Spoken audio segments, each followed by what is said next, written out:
Bismillahirrahmanirrahim. Assalamualaikum warahmatullahi wabarakatuh.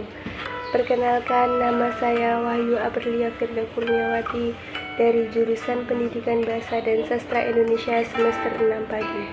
Pada kesempatan kali ini saya akan menyampaikan sedikit kultum mengenai sholat. Pertama-tama, marilah kita panjatkan rasa puja dan puji syukur kehadirat Allah Subhanahu wa Ta'ala yang mana telah memberikan rahmat serta hidayatnya sehingga kita dapat berkumpul pada pagi hari ini dengan keadaan sehat walafiat.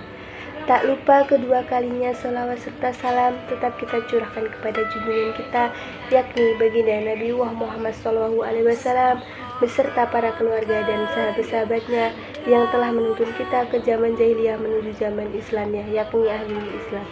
Pada kesempatan kali ini saya akan menyampaikan ceramah singkat mengenai sholat. Allah Subhanahu wa Ta'ala dan Rasulnya telah memberi tahu melalui firman-firman-Nya kepada kita semua bahwa mendirikan sholat itu sangatlah penting. Rasulullah SAW bersabda yang artinya sholat adalah tiang agama. Sabda yang paling sederhana namun memiliki makna yang sangat besar. Dalam agama Islam, sholat diibaratkan sebagai tiang sebuah bangunan. Jika kita tidak melaksanakan sholat, diibaratkan tiang itu rapuh akan roboh. Jika kita tidak melaksanakan sholat, diibaratkan tiang itu rapuh dan roboh, sehingga bangunannya juga ikut roboh karena tidak ada penyangga lagi. Rasulullah SAW bersabda yang diriwayatkan oleh Imam Bukhari Muslim yang artinya, seandainya mereka tahu pahala sholat subuh dan asar, niscaya mereka akan mendatanginya meskipun dengan merangkak. Dalam setiap sholat subuh yang kita jalankan, terdapat banyak keutamaan yang bisa kita dapatkan. Salah satu keutamaannya yang bisa kita dapatkan dengan melaksanakan sholat subuh yaitu mendapat prasaksi dari malaikat subuh. Begitu juga dalam sholat wajib yang lainnya. Allah selalu menawarkan pahala yang banyak pada hamba-hambanya yang beriman. Hadirin yang dirahmati Allah, dalam pelaksanaannya, sholat tidak hanya menjadi sekedar kewajiban yang harus dikerjakan. Lebih dari itu, sholat merupakan salah satu bukti seseorang beriman kepada Allah Subhanahu wa Ta'ala. Berapa banyak sekarang manusia yang lalai dengan sholatnya atau mudah dengan sholatnya. Mereka banyak orang yang bersantai meninggalkan sholat subuh karena menonton bola semalaman. Berapa banyak mereka yang rela meninggalkan sholat demi kebahagiaan dunia semata. Pertanyaan-pertanyaan di atas sudah seharusnya kita buktikan dengan selalu menjalankan sholat wajib dalam keadaan apapun.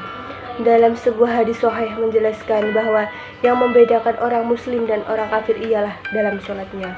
Allah Subhanahu wa Ta'ala berfirman dalam Quran surat Al-Ma'un ayat 4-5 yang berbunyi, maka celakalah orang yang lalai sholat, yaitu orang-orang yang tega meninggalkan sholatnya. Dalam surat ini Allah Subhanahu wa Ta'ala mengawali kata celaka bagi orang-orang yang lalai dalam sholatnya, karena kalimat celaka ini seringkali oleh Allah Subhanahu wa Ta'ala digunakan untuk menasihati orang kafir dengan arti lain bahwa orang yang lalai terhadap sholatnya maka disejarkan dengan orang kafir.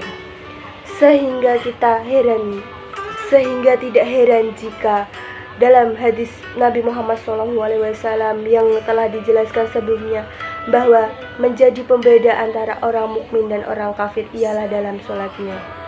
Hadirin yang dirahmati oleh Allah, sebagai yang telah disampaikan oleh Rasulullah SAW dalam hadisnya mengenai keutamaan sholat, maka sebagai umatnya melakukan sholat wajib 5 waktu ini adalah hati yang lapang adalah sebuah kewajiban.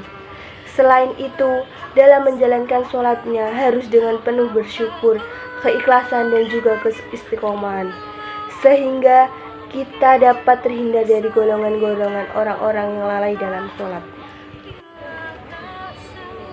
Sebelum saya menyelesaikan kultum pada hari ini, marilah kita berdoa kepada Allah Subhanahu wa Ta'ala agar kita dijauhkan dari perilaku-perilaku orang yang dengan sengaja dan mudahnya melalaikan sholat. Semoga kita semua diberikan kemampuan untuk saling menasihati dalam kebaikan dan segala larangannya. Cukup sekian yang bisa saya sampaikan, kurang lebihnya mohon maaf.